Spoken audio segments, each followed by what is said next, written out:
Da Allah bai baka da lafiya da can. Yi wallahi nake ganin kamar kalo nake ba. Yanzu lafiya ta dawo. Allah huzu.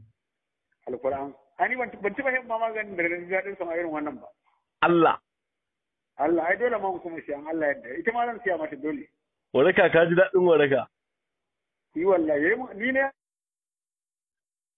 Alhamdulillah haka muke so. Ban tunanin ya kai haka ƙarfi ko wallahi. Na gaya ma yana da kyau ai waraka ya inganta maganinsa gaskiya. Kana ji na a yanzu haka din nan fa ni kadai haka kawai sai kamar na ci babu fa. Dan girman Allah.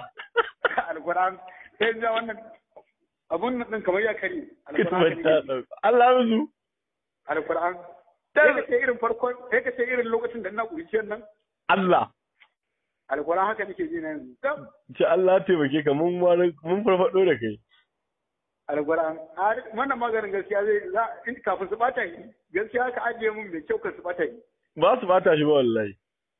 Haba. Allah ba za a bata shi ba. Sai ga sun farkon abu za a yi mai kyau ka sha. Yau mun kawo muku ne magana akan magungunan ƙarin ƙarfin maza. Sabida wani lokacin jama'an aka ce musu maganin ƙarfin maza sai su ɗauka guda ɗaya ne. Akwai rabe-rabensu za ku ji daga bakinsa yanzu kamar yacce zai muku bayani. Dr. Abdul again gare ka. Assalamu alaikum, so barka ku da wannan lokaci. So bangaren maganin karfin maza kala uku ne. Duk maganin da za a baka na karfin maza bare wuce wannan kala uku ba. Na ɗaya akwai maganin karfin mazan da shi iya aikinsa a jikin mutum kawai zai hana shi saurin releasing ne. Zai rike mashi mannin shi ne zai hana shi kawowa da wuri. Wanda shi ana kiran shi maganin karfin maza.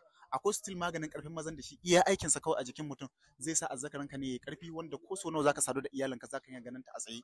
Ma'ana wanda yake ƙara ƙarfin shi ma bayan wannan aikin baya wani aiki a jikin mutum. Sannan akwai kuma maganin ƙarfin maza wanda shi iya aikinsa kawai zai boosting din energy ka ne jikinka zaka ji ba kasala ko da a ce zaka yi saduwa fiye da mace ɗaya zaka ji kana da ƙarfin da zaka iya wannan saduwar shi ma ana kiran shi maganin ƙarfin maza. So duka kowane kala zaka karba ka tabbatar da menene matsalar ka menene kake so maganin ƙarfin mazan ya maka aiki akan sa sai ka karbi magani wanda yake aiki ta wannan bangaren domin kai amfani da shi ka samu waraka. Amma maganin ƙarfin maza suna na ɗaya yake da shi amma ayyukansu daban-daban ne. Marke Habala Islam Medicine Gaison. Na gode. Kun dai ji daga bakinsa. To ga mai buƙatar wannan maganin ga lambar Dr. Abdul again zan ajiye daga ƙasa. Sai ka ɗaga, sai ka kira shi a WhatsApp ko ka kira shi normal call, sai ka masa kyakkyawan bayani domin ya san irin maganin da zai baka. Na gode.